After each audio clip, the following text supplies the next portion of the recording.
बिस्मिल्लाहिर्रहमानिर्रहीम। अस्सलाम वालेकुम नाज़रीन, प्रोग्राम सच बात में आपको कहेंगे खुशामदीद। मैं हूँ आपकी मेज़बान हुमाद सलान। आज के प्रोग्राम का आगाज़ करेंगे और आगाज़ में एक अहम खबर शामिल करेंगे। Army chief general Syed Asim Munir को पाक फ़ौज की कमान संभाले 1 बरस मुकम्मल हो गया है। मुश्किल तरीन दौर से गुजरते हुए पाकिस्तान ने जनरल सैयद आसिम मुनीर के दौर में बहुत सी कामयाबियाँ हासिल की हैं। 1 साल में पाकिस्तान गैर यकीनी सूरत हाल से निकल कर इस्तेहकाम के सफ़र पर गामजन भी हो चुका है। 29 नवंबर 2022 को army chief general Asim Munir ने पाक फ़ौज की 17वें सिपह सालार की हैसियत से कमान संभाली। जनरल रिटायर्ड कमर जावेद बाजवा ने पाक फ़ौज की कमान उनके सुपुर्द की। साबिक वज़ीर आज़म शहबाज शरीफ ने 24 नवंबर 2022 को जनरल आसिम मुनीर की बतौर चीफ ऑफ आर्मी स्टाफ और जनरल साहिर शमशाद मिर्ज़ा की chairman joint chief of staff committee तैनाती की मंजूरी दी। पाक आर्मी के किरदार यकीनन हम सब के सामने है। पाक फ़ौज की और उनके तमाम सिपाहियों के, उनके तमाम शहदा की कुर्बानियाँ लाजवाल हैं और उनको हम खराज अकीदत हमेशा पेश करते हैं। ये नाकाबिल तस्खीर हैं। और साथ ही साथ जब हम बात करते हैं कि पाक फ़ौज की कुर्बानियों को हमेशा याद रखा जाएगा, तो इसको हम अपने मुल्क की तरक्की के साथ भी जोड़ते हैं। पाक फ़ौज की तरक्की, मुल्क की तरक्की, ये दोनों चोली दामन का साथ है। और जब पाक आर्मी की हम बात करते हैं तो इसके बगैर मुल्क की तरक्की और मुल्क का इस्तेहकाम यकीनन नामुमकिन है। इसी से आज गुफ्तगू का आगाज़ करेंगे। अपने मेहमानों का तारुफ कराएंगे, उनसे उनका ओपिनियन जानेंगे। जिस तरह से हम आगाज़ में बात कर रहे हैं, पाक आर्मी के किरदार की बात कर रहे हैं, उनकी कुर्बानियों की बात कर रहे हैं और साथ ही साथ उनको खराज अकीदत भी पेश कर रहे हैं। आज डॉक्टर मुनव्वर हुसैन साहब सीनियर एनालिस्ट हमेशा स्टूडियोज़ में मौजूद हैं, खुशामदीद कहना चाहेंगे। सर आपको चेयरमैन तहरीक जवानाने पाकिस्तान अब्दुल्ला गुल साहब हमारे साथ मौजूद हैं, सर आपको भी खुशामदीद कहेंगे। सीनियर एनालिस्ट नवीद चौधरी साहब हमारे साथ मौजूद हैं, सर आपको भी हम प्रोग्राम में वेलकम करेंगे। गुफ्तगू का आगाज़ डॉक्टर साहब आपसे करेंगे। जिस तरह से हमने स्टार्ट में बात की कि पाक आर्मी के किरदार की जब हम बात करते हैं, अपने जवानों की, अपने शहदा की कुर्बानियों को जब हम याद करते हैं, यकीनन यही हमारे मुल्क के अमन व इस्तेहकाम में एक अहम किरदार है। हमारे मुल्क की तरक्की के साथ इसका साथ चलता रहेगा और हमेशा हम इसको याद भी करेंगे, ट्रिब्यूट भी पेश करेंगे। सर आप इसमें क्या ऐड करना चाहेंगे? देखिए, रियासतें जो हैं ना वो इदारों पर चलती हैं और जहाँ पे इदारे मजबूत हों वो रियासतें तरक्की करती हैं। उसकी आप मिसाल ख़ुद अमेरिका की ले लें। जब तक अमेरिका के पॉलिटिकल, सोशल, इकनॉमिक इदारे मजबूत थे तो अमेरिकन सुप्रीमेसी दुनिया के अंदर कायम थी। और जैसे ही उनके अंदर आपको कमज़ोरी नज़र आ रही है तो अमेरिकन इन्फ्लुएंस दुनिया से हट के पीछे जा रहा है, पहली बात। दूसरी बात, अगर आप एक्सटर्नल सिचुएशन पे देखें यानी ख़ित्ते की सूरत हाल देखें और बैनुल अक़वामी सूरत हाल देखें जहाँ पे आपको डिसऑर्डर नज़र आ रहा है, मैं इसको कहता हूँ अमेरिकन लेड ऑर्डर स्टेक पर नहीं है, ये डिसऑर्डर है। अब डिसऑर्डर को हम इस तरह से डिफ़ाइन करते हैं कि जहाँ पे international norm, international law, international institutions उनकी चल ही नहीं रही। यूक्रेन की वॉर ले लीजिए, गज़ा इज़राइल की वॉर ले लीजिए, फ़लस्तीन का इशू ले लीजिए या कश्मीर का इशू ले लीजिए। इस सूरत हाल में जहाँ डिसऑर्डर है वहाँ पे हमारा एक इदारा जो ऑर्गेनाइज्ड भी है, मॉडर्नाइज्ड भी है, उसने वज़न उठाया हुआ है जिसकी मजबूती इस वक्त दरकार है।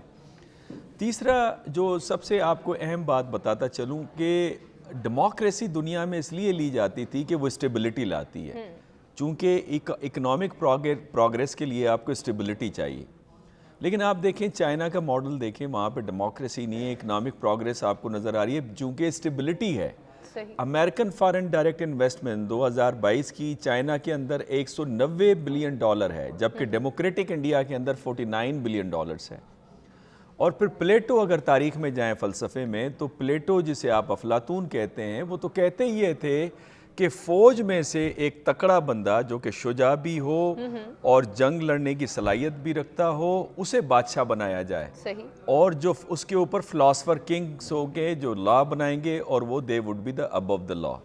तो मैं कहने का मकसद ये है कि मैं जो वेस्टर्न डेमोक्रेसी है उस पर मैं हमेशा क्वेश्चन मार्क उठाता हूँ। आपके यहाँ जमहूरियत उस वक्त तक कामयाब नहीं होगी जब तक कि आप अपने लोकल जो हिस्टोरिकल कल्चरल इंस्टीट्यूशन, जिसमें मैं अक्सर कहता हूँ औताक हो गया, जरगा हो गया, पंचायत हो गई, उसको इंस्टीट्यूशनलाइज नहीं करेंगे। तो बहरहाल मैंने आपके सामने डोमेस्टिक सिचुएशन भी रखी, रीजनल इंटरनेशनल का भी बताया और फ़लसफ़ियाना अंदाज से बताया कि एक इदारा जो कि आप फ़ौज कह लें उसकी मजबूती, उसके साथ दूसरे इदारों की मजबूती भी चाहिए होती है, किस हद तक ज़रूरी है। और इस वक्त जब डिसऑर्डर है दुनिया के अंदर, उसमें इंतहाई ज़रूरी है, लिहाजा उसका किरदार आपको क्रूशल नज़र आता है और वो हमारी आर्मी इस वक्त अदा कर रही है। ठीक हो गया सर, आपका ओपिनियन आ गया। अब्दुल्ला गुल साहब, आप क्या ऐड करना चाहेंगे सर? जिस तरह से हम army chief general Syed Asim Munir के एक साला जो है वो दौर को हम डिस्कस कर रहे हैं, साथ ही उनका मौशी तरक्की के लिए फ्रंट फुट पर आकर किरदार अदा करना,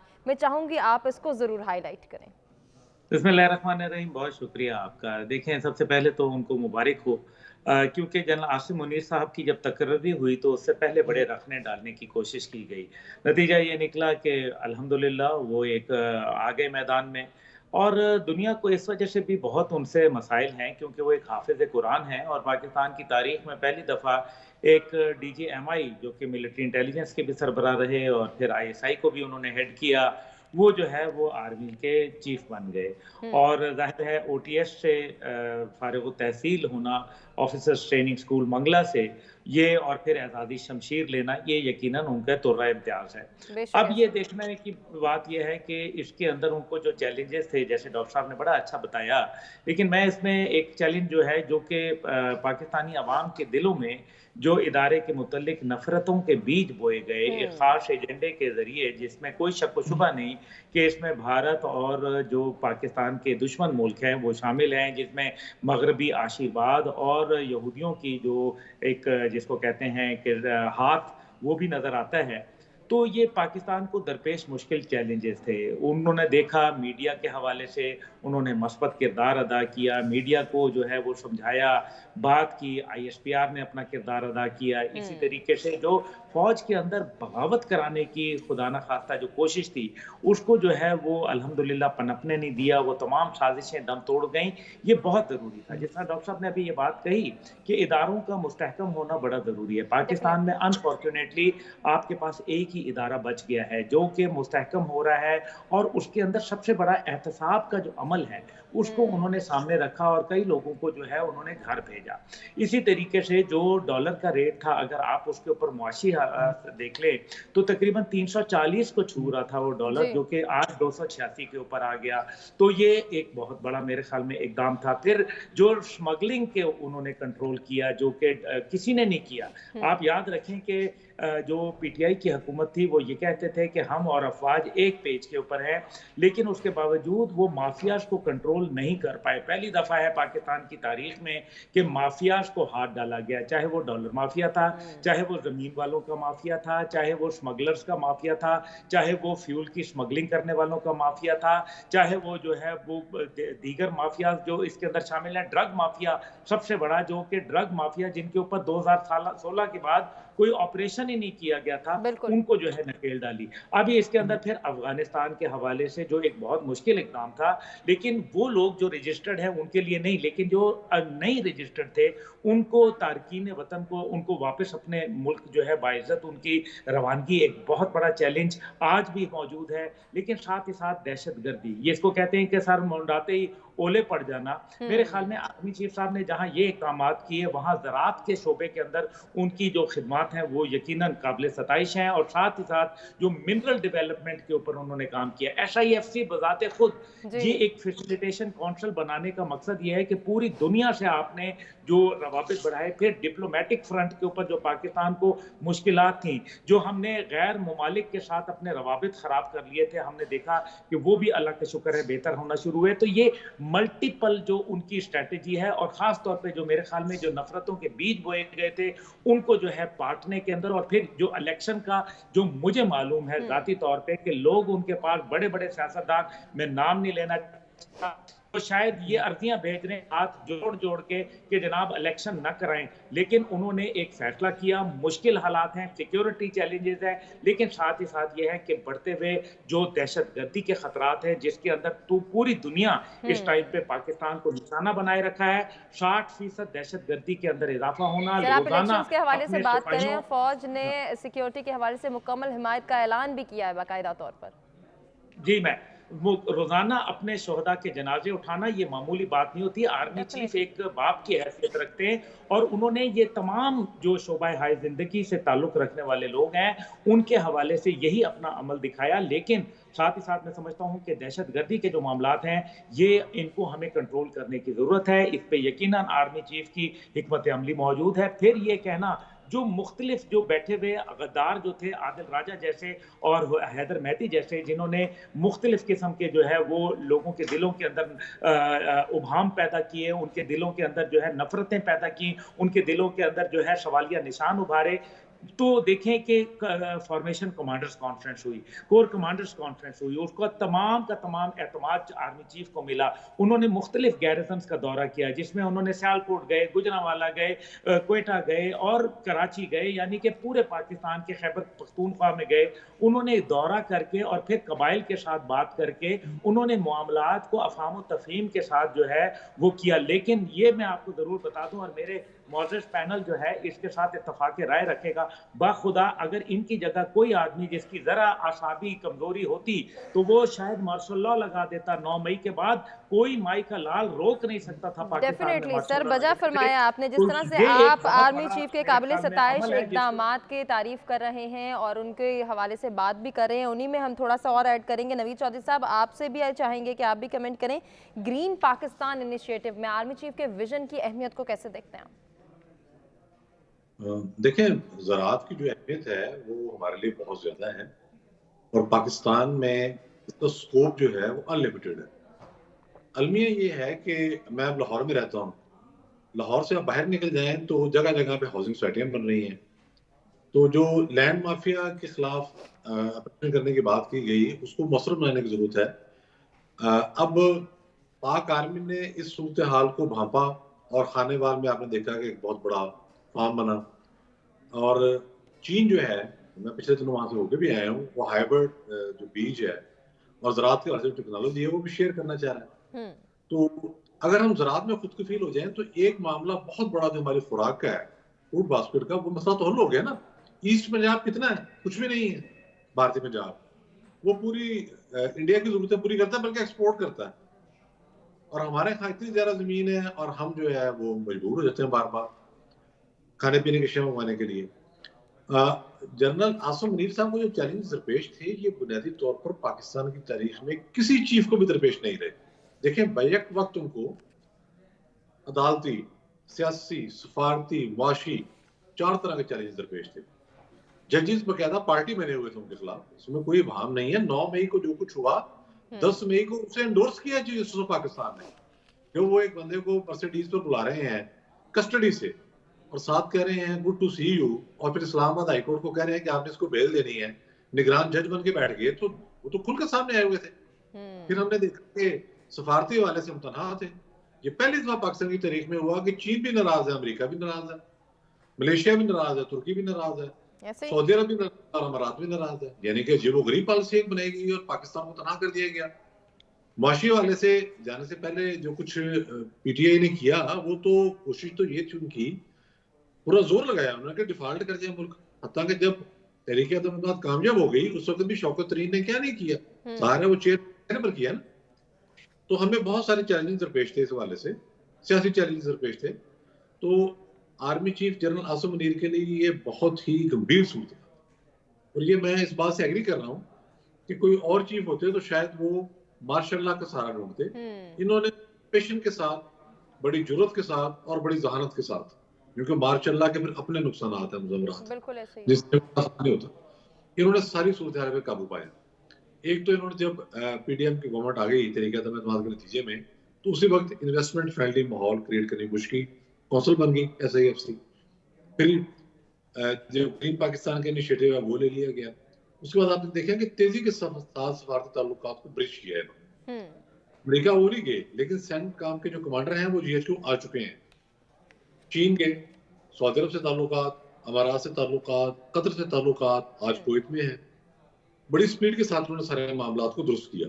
इसी तरह से नवीद चौधरी साहब, हम एक ऐसे वक्त की बात करें जब पाकिस्तान में हमने देखा कि पॉलिटिकल इंस्टेबिलिटी का हमें सामना करना पड़ा, मौशी इस्तेहकाम हमें नज़र नहीं आ रहा था, लेकिन आर्मी चीफ का जो किरदार नज़र आया, जिन चैलेंजेस को उन्होंने अबूर किया, स्पेशली जब हम बात करते हैं कि रियासती रेट और अमन अमान कायम रखने में जो उन्होंने कलीदी किरदार अदा किया, मैं चाहूँगी थोड़ा सा इसको भी आप हाईलाइट करें। देखिए, इसमें तो मैं समझता हूँ कि सबसे पहले हमारे साथ जो मसला दरपेश था वो तो था with in our on ranks. जिस तरह 9 में हुआ, एक लेफ्टिनेंट जनरल गया, 3 मेजर जनरल गए, 7 ब्रिगेडियर गए, यानी कि आप देखें कि जो पिछला नेटवर्क था हमारे फौजी अफसरान का, उन्होंने कितना जाल बिछाया हुआ था। और पीटीआई की मुसलसल कोशिश रही कि किस तरीके से खून खराबा हो। अब 9 मई का मकसद क्या था? आर्मी चीफ का तख्तार को लूटना चाह रहे थे, जो तो साबित हो चुका है कि प्लान तो यही था। तो खून खराबे के जरिए लूटना था ना। सही। जिस तरीके के साथ फौज ने उस सूरत हाल को टैकल किया, उसकी मैं समझता हूँ जितनी तहसीन की जाए कम है। फिर हमने देखा कि अच्छा चौधरी साहब, डॉक्टर साहब कुछ ऐड करना चाह रहे हैं, मैं गुजारिश करूंगी जरा वो भी अपना कमेंट दे दें। जी डॉक्टर साहब। मैं सिर्फ ये कहना चाह रहा हूँ कि पिछले दिनों कांग्रेस की हियरिंग के अंदर ये सवाल पूछा गया पेंटागन के एक अफसर से कि क्या बात है कि दुनिया में जितने भी फौजी आप ट्रेंड करते हैं, उनको ट्रेनिंग प्रोवाइड करते हैं, वो अपने मुल्कों में जाके मार्शल लॉ लगाते हैं। सही। और आप देखें ये जो सैयद आसिम मुनीर साहब हैं, ये पाकिस्तानी मेड जनरल हैं और इसी वजह से उनकी जो पॉलिसीज़ हैं वो प्रो पाकिस्तान आपको ज़्यादा नज़र आएंगी। बिल्कुल, बस ये पॉइंट मैं बताना सर, ये बड़ा अहम पॉइंट है। ज़रा हमें ब्रेक की जानिब बढ़ना है, वरना हम इस पर डिटेल कमेंट भी लेते हैं अपने दीगर मेहमानों की जानिब से भी। नाज़रीन, आज का जो हमारा इस हवाले से बुनियादी सवाल था वो ये था, क्या पाक आर्मी के बगैर मुल्की तरक्की मुमकिन है? तो मुकम्मल लोगों ने इत्तफाक किया है कि पाक आर्मी के बगैर मुल्की तरक्की मुमकिन नहीं है और सबका यही कमेंट है कि पाक आर्मी का किरदार और मुल्की तरक्की इनके साथ साथ जुड़े हुए हैं, इनका चोली दामन का साथ है। मुल्की तरक्की तभी मुमकिन है जब पाक आर्मी अपना किरदार अदा करती रहेगी। एक ब्रेक की जानिब बढ़ें, stay with us. Welcome back नाज़रीन, प्रोग्राम में एक मरतबा फिर से आपको कहेंगे खुशामदीद। बढ़ेंगे आज के एक और टॉपिक की जानिब और बात करेंगे एवन फील्ड रेफरेंस के हवाले से, जिसमें नवाज शरीफ की सज़ा कलअदम करार दे दी गई है। इस्लामाबाद हाई कोर्ट ने नवाज शरीफ को बरी कर दिया है। मुस्लिम लीग नून के कायद मियां नवाज शरीफ के लिए एक खुशाइन बात है और जिस तरह से बताया जा रहा था कि इलेक्शन से पहले ही उनके लिए तमाम रास्ते हमवार कर दिए जाएंगे, तो वो बात अब दुरुस्त साबित हो रही है। इस्लामाबाद हाई कोर्ट ने नवाज शरीफ की एवन फील्ड और अजीज़िया रेफरेंस में सज़ा के खिलाफ अपीलों पर समाअत की, जिसमें साबिक वज़ीर आज़म ने, उनके वकील ने दलाइल भी दिए और ये मुख्तसर बताया जा रहा है कि दलाइल बड़े मुख्तसर थे। नैब ने साबित करना था कि नवाज शरीफ ने प्रॉपर्टीज़ की ख़रीदारी के लिए अदायगी की और इसके बाद जो फैसला सुनाया गया उसके हवाले से हम सब जानते हैं। अब नवाज शरीफ के ख़िलाफ़ जिस तरह से नैब ने अपीलें भी वापस ले ली हैं और ये फ़ैसला जो है वो यकीनन अहम भी है। कानूनी हैसियत इसकी क्या है, आने वाला वक्त नवाज शरीफ के लिए कितना हमवार है और इलेक्शन से पहले इतने रास्ते हमवार हो जाना है, इतने उनके लिए जो है वो फूल बिछा देना रास्तों में,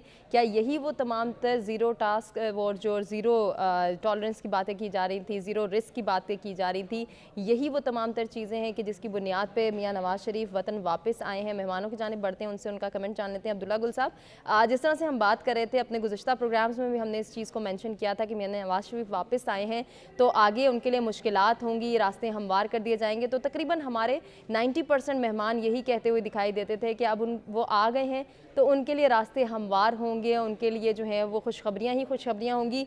यकीनन ये बात दुरुस्त होती दिखाई दे रही है। सर, आप क्या ऐड करना चाहेंगे इसमें? जी देखें, बात यह है कि वो सारा गलत ही था ना जी। बात यह है कि जो उनके ऊपर मुकदमे थे वो भी गलत थे, वो कैलेबरी फॉन्ट भी गलत था, वो तमाम अदलिया के केसेस, वो नैब के केसेस सब गलत थे। असल में वो सारे कसूरवार तो मैं और आप थे, क्योंकि हम लोगों ने ये सारे, हमारे असाशे भी बड़े, हमारे ऊपर जो हमने जो सारे ये जितना पाकिस्तान में एम्बेजलमेंट की, कोई सियासतदान तो इसमें मुलविस ही नहीं है, वो तो सारे नेक शरीफ लोग हैं। कसूरवार तो हम हैं, हम लोगों को सज़ा मिलनी चाहिए। वो जज जिन्होंने सज़ा दी, ज़रा उनको भी पूछ लिया जाए, क्या उनको सज़ा नहीं मिलनी चाहिए? क्या आप जो है वो किसी शख्स की ज़िंदगी को आप इस तरीके से डाल देते हैं? क्या हो रहा है पाकिस्तान के अंदर? वो मियाँ साहब जब आए हैं तो एक अंडरस्टैंडिंग के साथ आए हैं। यही आप ही के प्रोग्राम में मैंने गुजारिश की थी कि वो बगैर अंडरस्टैंडिंग के कभी ना आते, और अगर नहीं आए तो इसलिए नहीं आए कि तब अंडरस्टैंडिंग बन नहीं रही थी, और आज वो आ गए हैं तो इस वजह से क्योंकि उनकी अंडरस्टैंडिंग डेवलप हो गई है। हैविंग सेड सो, ये सारा कहने के बावजूद मैं इस बात पे इत्तफाक राय रखता हूँ कि जनाब मियाँ साहब आ जाएं, कोशिश करके देख लें। 3 दफ़ा वो पहले वज़ीर आज़म रह चुके हैं, चौथी दफ़ा उनका भाई रह चुका है। क्या उन्होंने किया है, क्या हालात रह गए हैं? क्या बात है कि हर उनकी जो आने वाली, सिर्फ बाकियों को छोड़ें, अपनी ही हुकूमतों से मुवाज़ना कर लें तो जो उनकी माजी की हुकूमत थी उसकी परफॉर्मेंस उनकी आने वाली हुकूमत से जो है वो बेहतर थी। यानी कि वो बतदरीज नीचे आती रही है और ये तमाम पार्टियों के लिए मैं ये बात कर रहा हूँ। इसका मतलब ये है कि मियाँ साहब के लिए जो राह हमवार हो रही है, क्या अवाम बेवकूफ़ है? क्या वहाँ जाके एयरपोर्ट के ऊपर बगैर हाज़िरी लग जाना, जो एक आदमी जिसको आपने बाकायदा वो कहा हुआ है मफ़रूर से लग कर आती है, उसके बावजूद जो है वो आप उनको सज़ा याफ़्ता हैं, सज़ा याफ़्ता आप उनको जो है वो प्रोटेक्टिव बेल दे देते हैं। फिर कोई कहता है कि जी 5 साल उनके जो है वो खुद ब खुद ही ख़त्म हो जाती है। वो उस दिन उज़्मा कारदार साहिबा मेरे साथ एक प्रोग्राम पे थी, तो मैंने उनको फिर ये कहा कि अगर वो 5 साल के बाद सज़ा खुद ब खुद ख़त्म हो जाती है, तो फिर आपने प्रोटेक्टिव बेल किसके लिए डाली है? अगर कोई मुकदमा ही नहीं है, तो प्रोटेक्टिव बेल किसके लिए डाली है? इसलिए ये नैब में तरमीम आना, नैब के अंदर जो है कमज़ोर पड़ जाना, मेरा ख़्याल है हालात जो है वो सवाए इसके कि अवाम के अंदर मज़ीद मायूसी पैदा करेंगे, अवाम के अंदर अच्छा सर, मज़ीद ये बड़ी नफ़रतों अहम को बात आप कह रहे हैं कि जन्म हालात इस जानिब जा रहे हैं कि अवाम के अंदर मज़ीद मायूसी डेवलप होगी। अवाम का कोई सोच रहा है, नहीं सोच रहा है? क्योंकि अगर मुस्लिम लीग नून की बात की जाए तो वो तो यही कहते हुए दिखाई दे रहे हैं कि हमारे साथ ज़्यादती हुई थी, अब उस ज़्यादती का जो है इज़ाला हो गया है कि हमें क्लियर करार दे दिया गया है। नवीद चौधरी साहब, आप क्या ऐड तो करेंगे एक सर सेकंड इसमें? मैं एक जी सेकंड जी बात सर, कर जी लूं। जी जी जी फरमा दीजिए। अज़ाला हो जाना चाहिए ना जी, ज़रूर। कोई कहता है पीपल पार्टी का अज़ाला होना चाहिए, कोई कहता है मुस्लिम लीग नून का अज़ाला होना चाहिए, कोई कहता है पीटीआई का अज़ाला होना चाहिए। और किसी ने इस अवाम का भी सोचा है? इस अवाम का कोई अज़ाला करेगा? या ये अवाम बस इनको फेंक दें, आग लगा दें, इनको जो है वो आप बहरे अरब में धकेल दें, इनको मार दें, इनको भूखा मार दें, इनको बेघर कर दें, इनके दवाई इनसे छीन लें, इनसे रोटी छीन लें, इनसे रोजगार छीन लें, इनसे रोशनी छीन लें, इस अवाम को फारिग कर दें। क्यों अवाम का नहीं सोचा जा रहा? नवीद चौधरी साहब क्या कहना चाहेंगे? अवाम की कोई क्यों नहीं सोच लाता? कोई अवाम क्या चाहती है? अवाम का एतमाद किस पर है? इसके बारे में भी कभी किसी ने कमेंट किया है? कमेंट करने नहीं देते ना। देखिए, पाकिस्तान के अंदर तमाम बहरानों की सिर्फ एक बुनियाद है कि जजों और जनरलों का एहतसाब नहीं होता। अब अगर ये केसेस आज फारा हो गए हैं नवाज शरीफ साहब के, तो बनाए किन्होंने थे? आया आपके इल्म में नहीं है कि जनरल फैज खुद चलकर गया था जस्टिस शौकत सिद्दीकी साहब के पास? उसने कहा कि इन केसेस का क्या करेंगे जब अपील आएगी? तो शौकत सिद्दीकी साहब ने ये नॉन लीग सपोर्ट करूंगा या किसको छो, उन्होंने कहा जी मेरिट पर जो फैसला होगा मैं कर दूंगा। उन्होंने कहा जी मेरी 2 साल की मेहनत हो जाएगी। ये आईएसए को हमने इसलिए बनाया कि सियासतदानों के खिलाफ केस बनाए और जजों को जाके ब्लैकमेल करे। आसम बाजुआ को देख लें, कितनी प्रॉपर्टी उसकी निकली है, क्यों की किसी ने? अच्छा, आप साहब अगर देर ताब ना आते तो जो मर्जी करते हो, किससे पूछना है? बाकी जजेस क्या कर रहे हैं? जनरल बाजुआ ने क्या है कि 3 जजों को आइन रेड करवा दिया, आइन तोड़ दिया, उसके बावजूद कुछ नहीं हुआ उसके खिलाफ। उनकी अपनी प्रॉपर्टियां निकल रही हैं। अख्तर अब्दुर्रहमान की प्रॉपर्टियां नहीं है, उनके बच्चों के पास पैसे कहां से आएंगे? बात यह है कि ये सियासतदानों को मुर्दान ठहरा देना कि काम नहीं किया, वो नहीं किया, करने कौन देता है? सीपैक किसने रोका है? सीपैक फौज ने रोका, जनरल बाजुआ ने रोका। जनरल बाजुआ लोगों को लाके तकरीरें करते थे कि पाकिस्तान के खिलाफ है सीपैक। ये तो हालत है यहाँ पर। और जुडिशरी का जो रोल है वो आप देखें कितना घिनौना रोल है। ये निगरान जज आज इजाजुल हसन इस्तीफा दें, उनको नजर नहीं आ रहा उनके साथ क्या हुआ फैसले के साथ। और ये नई बात है, जिस वक्त ये अपील आई किसी इन्हीं केसेस की बिल जब इस्लामाबाद हाई कोर्ट में उस वक्त आई, जब ये सारा प्रोजेक्ट चल रहा था जनरल फैज का, जनरल बाजुआ का, जनरल अपना आसफ गफूर का, उस वक्त ये क्या कर रहे थे? ये केस लगा अदालत में जस्टिस अतर मिनुल्लाह और जस्टिस गुल हसन औरंगजेब के पास। आप रिकॉर्ड निकाल के देख लें, चैनल में मौजूद होगा। उन्होंने नैब से क्वेश्चन आंसर करने शुरू किया, पूरा केस उड़ गया।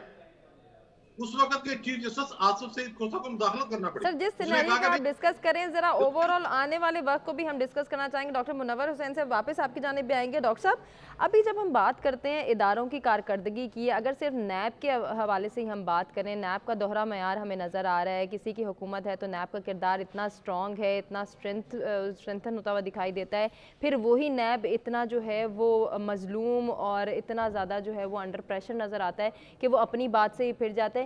ये जो इदारों का किरदार है, यकीनन ये मुल्क की तरक्की में बड़ा अहम किरदार अदा करता है। इदारों का दोहरा मयार मुल्क के लिए कितना नुकसानदेह साबित हो सकता है?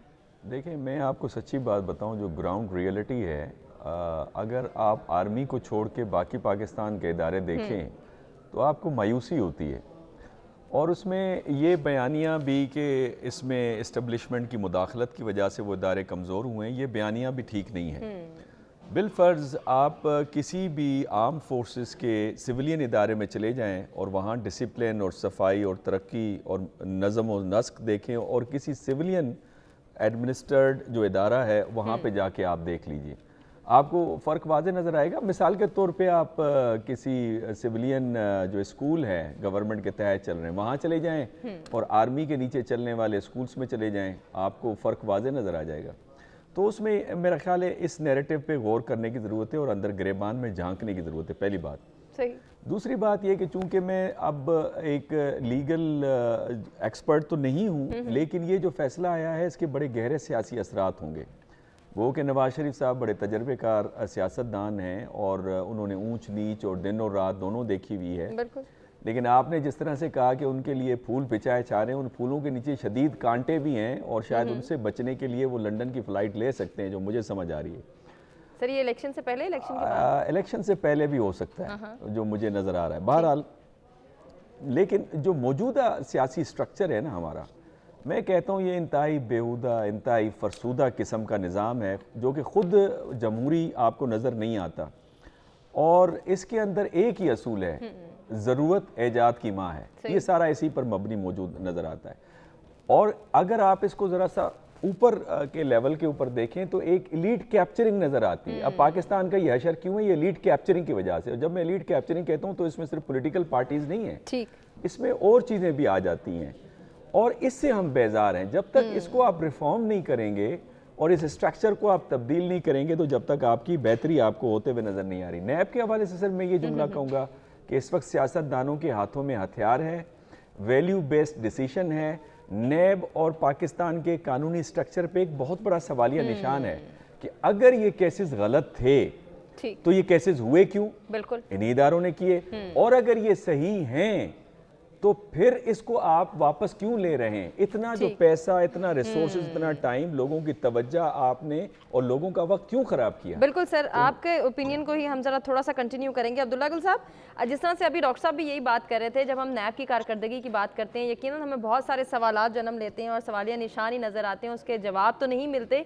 नैब का बगैर इन्वेस्टिगेशन के केसेस बनाना, ये रविश कैसे ख़त्म हो सकती है? इस पर तो यकीनन बहुत सारी बातें उठती हैं। देखिए जी, पहली बात यह है कि नैब का जो भी है ओनस किसके ऊपर था, प्रूफ किसने करना था? एक एलिगेशन था।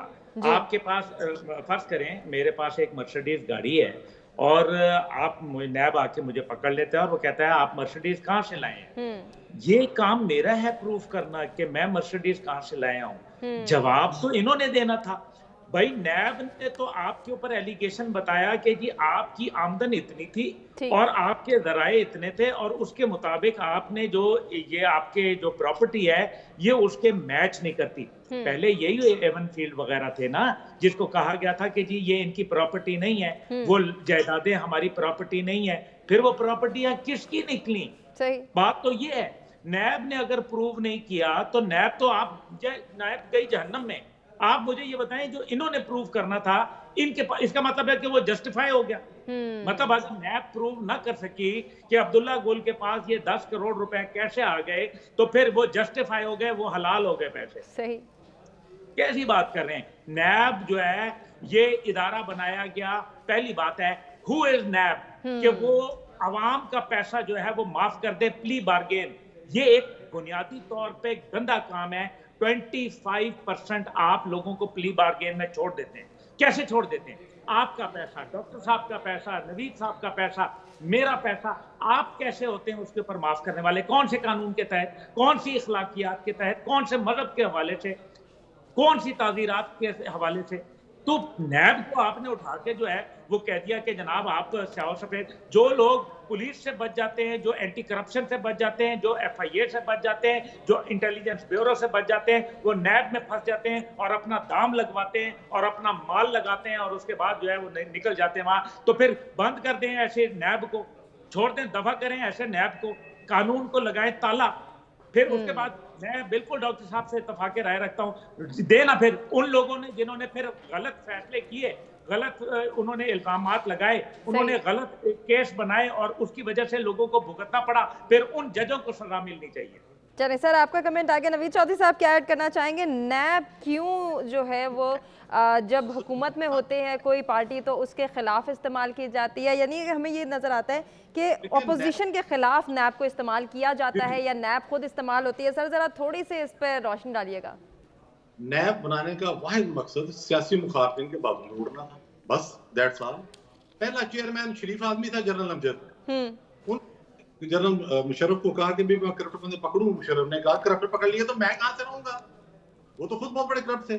जनरल मुशर्रफ के बाद में जो साथे निकले आपको पता है ना, जो कह रहे थे शाह अब्दुल्ला ने, कोई शक। अब मामला ये है कि नैब का जो पहला जो ईमानदार वाहिद चेयरमैन था उसको मुशर्रफ साहब ने हटा दिया था। उन्होंने कहा भाई सियासतदानों के साथ मिलकर मुल्क के अंदर आमरीत कायम करनी है, मुल्क का बेड़ा गर्क करना है, अमेरिका के साथ मिलना, पता क्या क्या खेल खेलने हैं उन्होंने। तो नैब तो बनाई इस मकसद के लिए गई है, एक बात। दूसरी बात ये है कि मैंने पहले अर्ज किया कि शौकत सिद्दीकी साहब यहाँ मौजूद हैं, उनके घर में जा रहा है डीजीसी, वो जाके कह रहा है कि मेरी 2 साल की मेहनत ज़ाया हो जाएगी। पहले तो उनको पकड़ लें कि भाई क्या केसेस थे जिन्होंने साबित करना है कि ये प्रॉपर्टी हमारी थी, नहीं थी, वो नहीं थी, हमने कतर से लिए थे, फलां से लिए थे। कानूनी तरीके सारे मौजूद थे। अगर कानूनी तरीके मौजूद नहीं थे तो ये जजेस निगरान जज किस लिए बैठा हुआ था, किस लिए अपनी मर्जी की वो ज्वाइंट इन्वेस्टिगेशन टीम बनाई जा रही थी, हीरे जिसमें लाए जा रहे थे। बात ये है कि ये जो मैनिपुलेशन थी ये बाहर से हो रही थी सारी की सारी, ऐसे ही है। और जज जो है वो टूल है, जज इंडिपेंडेंट जज का जो तस्वुर होता है, देखे ना शौकत सिद्दीकी साहब का नाम मैं फिर ले रहा हूँ। सर वेरी क्विकली एक जुमले में बता दें, आप क्या मानते हैं कि नैब को बंद हो जाना चाहिए? बिल्कुल नहीं, मैं और बात करता हूँ, मैं कहता हूँ कि फौज और अदलिया को भी नैब के अंडर लाएं और नैब में बंदे हों इंटेग्रिटी वाले। ठीक, वो तो जैसे आप पॉलिटिशियंस में ले लें, आप अहमद खान साहब को ले लें, एहसन इकबाल को ले लें, मुस्तफा इकबाल को ले लें, एमक्यूएम के, इस तरह जो ईमानदार लोग हर पार्टी के अंदर मौजूद हैं उनको लें, उनको चेयरमैन बनाएं, जज और जनरलों को भी नीचे लाएं। आप देखें 1 महीने में चीखना निकल जाए सबकी, सारे कहेंगे बंद करो, जब सारे कहेंगे फिर करेंगे। ठीक हो गया सर, आपका कमेंट आ गया। डॉक्टर मुनव्वर, आप क्या कहना चाहेंगे? नैब को बंद हो जाना चाहिए, जैसे सर कह रहे हैं कि रिफॉर्म्स होनी जरूरी है, इस्लाहात जरूरी हैं, आप भी इसके हक में बात करेंगे? देखिए, नैब को तो हम इसलिए नैब को लाया गया था जनरल परवेज़ मुशर्रफ साहब की दौरे हुकूमत में, ताकि एक ट्रांसपेरेंसी आ जाए, ताकि एक खौफ का एलिमेंट भी आए और कोई करप्शन की तरफ न जाए और लूटा हुआ पैसा किसी तरीके से वापस लाया जाए। ठीक, सवाल ये पैदा होता है क्या ये अहदाफ हासिल हो गए? नहीं हो गए तो इसे बंद होना चाहिए, इस पर हम क्यों रिसोर्सेज अपने ज़ाया कर रहे हैं? जब एक पॉलिटिकल टूल के तौर पे यूज़ हो रहा है, जब एक सियासतदान अपोजिशन के ख़िलाफ़ इसको हथियार के तौर पे इस्तेमाल कर रहे हैं, तो ये तो मैं समझता हूँ पाकिस्तानियों का जो ट्रस्ट है हुकूमत के ऊपर, उसकी मशीनरी के ऊपर, उसे ये मुतज़लज़िल करता है। इससे तो इसको बंद कर देना बेहतर है। ठीक हो गया सर, आपका भी कमेंट आ गया। जरा पब्लिक पोल को डिस्कस कर लेते हैं। हमारा बुनियादी सवाल ये था, क्या नवाज शरीफ के खिलाफ नैब का अपीलें वापस लेने का फैसला कानूनी एतबार से दुरुस्त है? 8% को ऐसा लगता है, जबकि 92% ऐसा नहीं मानते हैं। नाज़रीन, हम एक शॉर्ट ब्रेक की जानिब बढ़ें, हमारे साथ रहिए। वेलकम बैक नाज़रीन, प्रोग्राम में एक मरतबा फिर से आपको कहेंगे खुशामदीद। एक और टॉपिक की जानिब बढ़ेंगे और आपको बताएं कि साबिक chairman PTI intra party election से दस्तबरदार हो गए हैं। बैरिस्टर गोहर चेयरमैन पीटीआई के उम्मीदवार नामजद हो गए हैं। अब आने वाला वक्त पीटीआई के लिए कितना टफ होगा या पीटीआई को कितने जो हैं वो फ्रूटफुल नताइज मिलेंगे, बैरिस्टर गोहर के हवाले से बात करेंगे। उनका चेयरमैन बनना, इस पर अवामी एतमाद वो हासिल कर पाएंगे, नहीं कर पाएंगे? साबिक चेयरमैन पीटीआई का सियासी स्टांस क्या रहेगा? पीटीआई का ओवरऑल इलेक्शन के हवाले से क्या सियासी स्टांस होगा? अब चेयरमैनशिप बदल रही है, लीडरशिप बदल रही है, तो पीटीआई अपने तमाम तर वही मकासद, वही मंशूर, अपना मैंडेट वापस अवामी एतमाद हासिल करने में कामयाब हो सकेगी, नहीं हो सकेगी? बहुत सारे सवालात हैं जो अपने मेहमानों की जानिब रखेंगे। अब्दुल्ला गुल साहब, अगर हम आपसे गुफ्तगू का आगाज़ करें, सर क्या लग रहा है, अब बैरिस्टर गोहर चेयरमैन पीटीआई बनने जा रहे हैं, कितना फ्रूटफुल साबित होगा ये फैसला?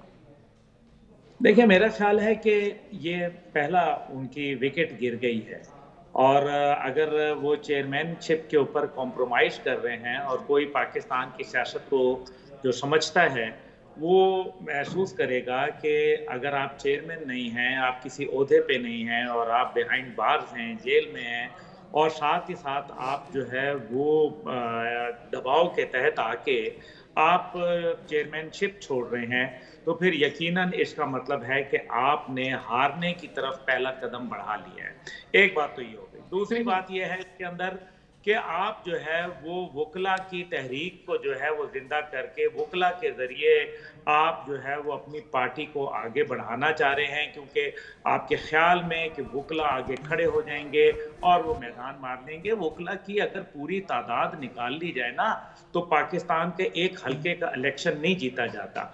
और ठीक है कि उसके अंदर उनको सपोर्ट भी होगी, लेकिन जब चेयरमैन बन जाता है आदमी तो फिर चेयरमैन बनने के साथ उसके इख्तियारात होते हैं। उसके एक जुम्बिश कलम से कोई पार्टी में रह सकता है और कोई जा सकता है। उसके एक जुम्बिश कलम से पार्टी टिकट दिए जा सकते हैं। ज़रूरी नहीं है कि फिर खान साहब के ही फैसले जो है वो लोग माने। और साथ ही साथ ये है कि इसका जो वोटर के ऊपर असर पड़ेगा वो क्या पड़ेगा, क्या इससे वोटर को जो है तकलीफ पहुंची है या वोटर को एक ये कमजोरी का एहसास दिलाया गया है। क्योंकि अगर वोटर को कमजोरी का एहसास दिलाया गया तो फिर इसका मतलब यह है कि वो इलेक्शन कैंपेन में उस तरीके से मजबूत कैंपेन नहीं कर पाएगा और उसके लिए जाहिर है फिर मुश्किलात में इजाफा होता चला जाएगा। और फिर ये जो गौहर साहब है, इनका क्या पीछे माजी है, कितना पॉलिटिक्स तो समझते हैं, ये सियासतदान तो हैं, लेकिन क्या पॉलिटिक्स को देखें ना, हम तजजियाकार जरूर हैं, हम ये जो तीनों यहाँ बैठे हैं सीनियर लोग हैं, लेकिन क्या हम एंकर बन सकते हैं? नहीं, क्योंकि एंकर का काम आपने किया है, आप उसमें मलका रखती हैं। इसलिए जरूरत यह है कि जिसका काम उसको साजे और लोग जो है वो एक सोच के साथ मुंसलिक होते हैं। अगर खान साहब वहां सामने ना होंगे तो फिर इसका तो मतलब ये है कि पार्टी जो है वो तितर बितर होने जा रही है, उसको मुश्किलात में इजाफा हो रहा है, ना कि उसकी मुश्किलात में कमी हो रही है। और अगर इन्होंने एक जगह अपने आप को कमजोर किया तो इसका मतलब है कि आइंदा आने वाले वक्तों में मजीद कॉम्प्रोमाइजेज नजर आएंगे। और अगर कॉम्प्रोमाइजेज नजर आएंगे तो इसका मतलब है कि जो वो नजरिया था जो इनका साइफर के बाद बना था, उसके अंदर बेतहाशा दरारें आ जाएंगी। ठीक हो गया। जैसे सर आप कह रहे हैं कि पीटीआई का नज़रिया, उनका मंशूर यकीनन इससे मुतासिर होगा। अब ये नया फैसला है। नवीद चौधरी साहब, इस फैसले को आप कैसे देखते हैं? क्या बैरिस्टर गौहर खान चेयरमैन पीटीआई के लिए मौसर उम्मीदवार हैं आपकी नज़र में? देखिए, ये एक वार ऑफ सर्वाइवल है इस वक्त।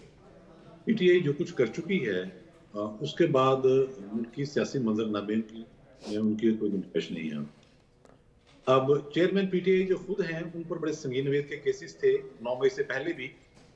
बतौर वजीर आजम भी जब वो थे तो मुकदमा तो मौजूद थे, उन्होंने चलने नहीं दिए, चाहिए था उसको एड्रेस करते। मैं उनकी डिटेल में नहीं जाऊंगा, लेकिन जाहिर है साइफर वाला मामला, फिर 9 मई का मामला, उसके बाद गुंजाइश नहीं है।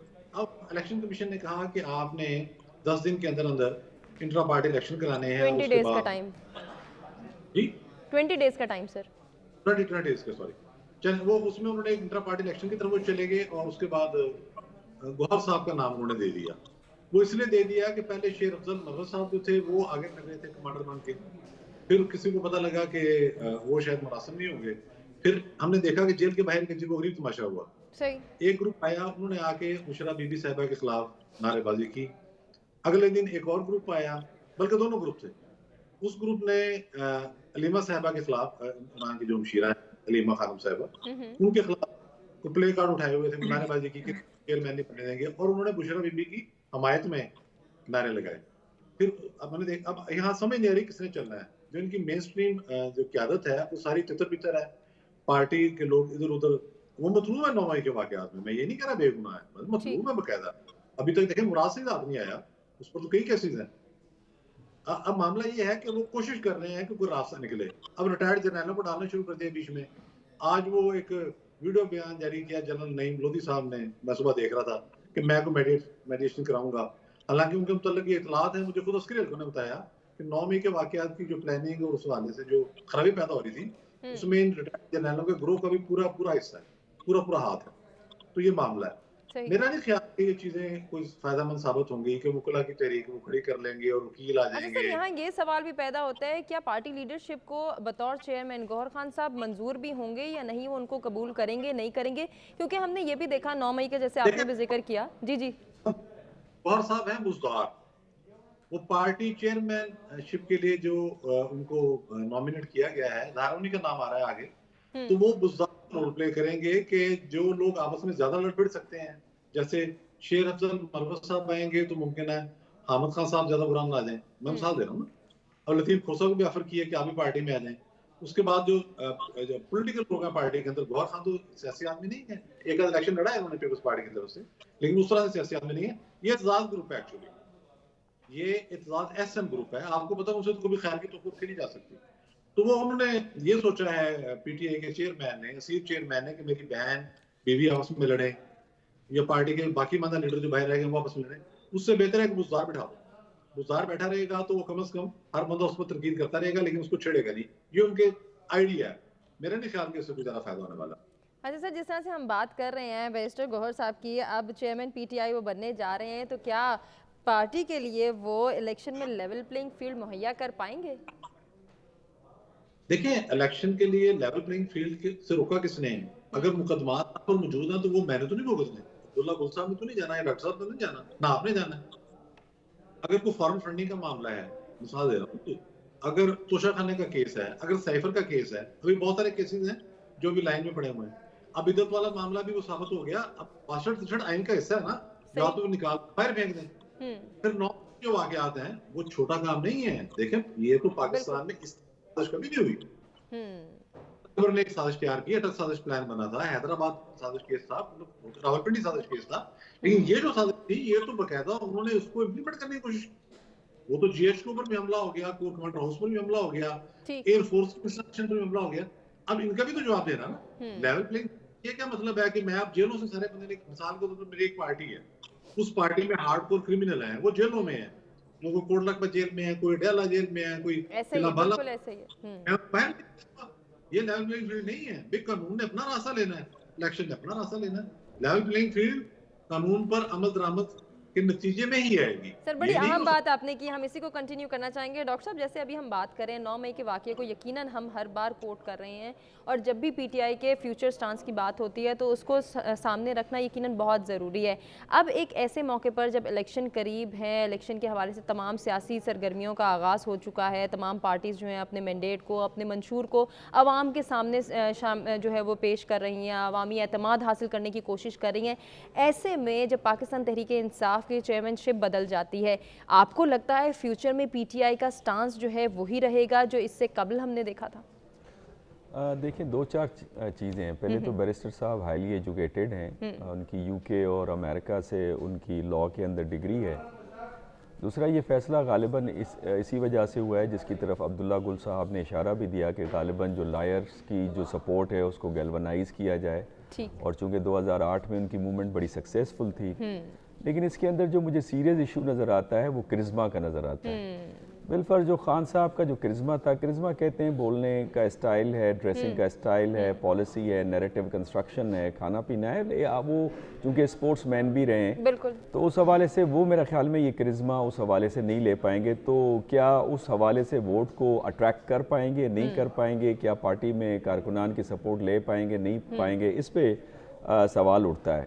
उसके अलावा इस तरह की मिसालें खुद पीपल्स पार्टी में भी हमें नज़र आती हैं। आपको याद होगा कि अमीन फ़हीम साहब को मोहतरमा बेनज़ीर भुट्टो शहीद साहिबा ने उनको पार्टी का चेयरमैन बनाया था, अलग से पार्टी बना के, जिसको ट्रिपल पी कहा जाता है, जिसको अब बिलावल भुट्टो जरदारी साहब कर रहे हैं। मेरा अपना ज़ाती ख्याल ये है कि अगर ये 9 मई का ब्लंडर नहीं करती पीटीआई, तो उस सूरत में मुझे एक नेचुरल अलाइंस नज़र आ रहा था पीटीआई, पीपल्स पार्टी और इस्टेब्लिशमेंट का। अच्छा। और चूंकि मैंने जो खित्ते के अंदर आपको सूरत हाल बताई, मुल्की सूरत हाल बताई, बैनुल अक़वामी सूरत हाल बताई, उसमें हमें क्राइसिस ऑफ मैनेजमेंट की शदीद ज़रूरत है। तो इसमें सारी पार्टीज़ को ऑन बोर्ड लेने की ज़रूरत है। लेकिन चूँकि अब इलेक्शंस करीब हैं और इस इलेक्शंस के हवाले से तो बाज़ औक़ात ऐसे रिस्पॉन्सिबल किस्म के स्टेटमेंट भी आते हैं, जैसे मिसाल के तौर पर फैसल वाडा साहब ने कहा जिस दिन पीआई की फ़्लाइट टाइम पे होगी तो उस वक्त इलेक्शन भी टाइम पे होंगे। तो ये खदशात पैदा करने वाली बात है।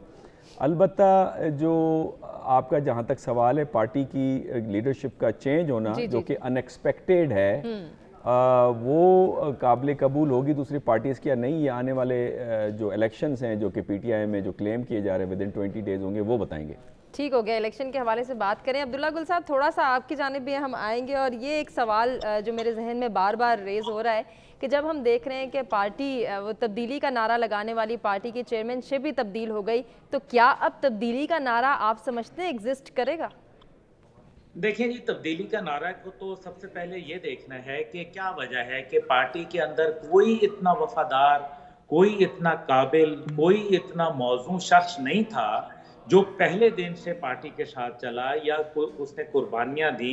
क्या सिर्फ वकील होना ये क्राइटेरिया है तो वो तो एतजाज एहसन साहब भी वकील हैं, सही। वो तो जो है खोसा साहब भी वकील हैं, तो खोसा साहब और एतजाज एहसन के डांडे कहाँ मिलते हैं? तो ये देखना है कि क्या सिर्फ खान साहब को सिर्फ यही लोग मिले, और अगर बात यहीं तक आ गई है तो मेरे ख्याल में फिर हथियार फेंक ही दें, क्योंकि अगर बात यहाँ तक पहुँच चुकी है तो फिर इसके ऊपर ये लम्हा फिक्री है कि आपकी एक मजबूत पार्टी है और ये देखना वाला है कि जनरल सेक्रेटरी कौन आएगा। अगर सेक्रेटरी जनरल पार्टी का जो है तब्दील कौन होता है, क्योंकि चेयरमैन तो एक है, क्या पार्टी की जनरल सेक्रेटरी के लिए या सेक्रेटरी जनरलशिप के लिए जो है वो अलीमा खान साहिबा आएंगी, चाहे वो बुशरा साहिबा आएंगी, या वो कोई और शख्सियत आएगा? फिर एक और भी अहम सवाल है, वो ये है कि आखिर हमने देखा कि पार्टियों पे मुश्किलात आई, इसमें कोई दूसरी राय नहीं है, लेकिन उनकी जो क़यादत के साथ उनके लोग जुड़े रहे। लेकिन ऐसा तो कोई मेरे ख्याल में दबाव माजी में इससे कई ज्यादा दबाव है, बिल्कुल लोगों ऐसे ही। को तो जिस्मानी तशद्दुद का निशाना भी बनना पड़ा, उसके बावजूद उन्होंने जो है वो डटे पार्टी रहे। नहीं छोड़ी। तो फिर पार्टियां क्यों छोड़ी गई? इसका मतलब है कि कहीं ना कहीं तब्दीली का जो नारा था वो खोखला था, और जो उसकी बुनियाद थी, जो कि एक पार्टी की जेनेसिस होती है, जो उसके ठीक। एक मतलब डीप रूटेड अफेक्ट होता है, वो शायद उतना नहीं था जिस तरीके से उसमें होना भी हमें चाहिए था। वीकनेस नजर तो आती है। मतलब सर, ये है, आपने अपना कमेंट शेयर कर दिया, पब्लिक पोल को डिस्कस करते हैं, हमें क्लोजिंग की जानिब बढ़ना है। क्या बैरिस्टर गौहर खान चेयरमैन पीटीआई के लिए मौसर उम्मीदवार हैं? 83% को ऐसा लगता है कि वो मौसर उम्मीदवार हैं, जबकि 17% ऐसा नहीं मानते हैं। अपने तमाम मेहमानों का शुक्रिया अदा करना चाहेंगे जिन्होंने अपने कीमती वक्त और कीमती तज्जिये से आगाह किया, और नाज़रीन आपसे इजाज़त लेंगे। अल्लाह निगहबान।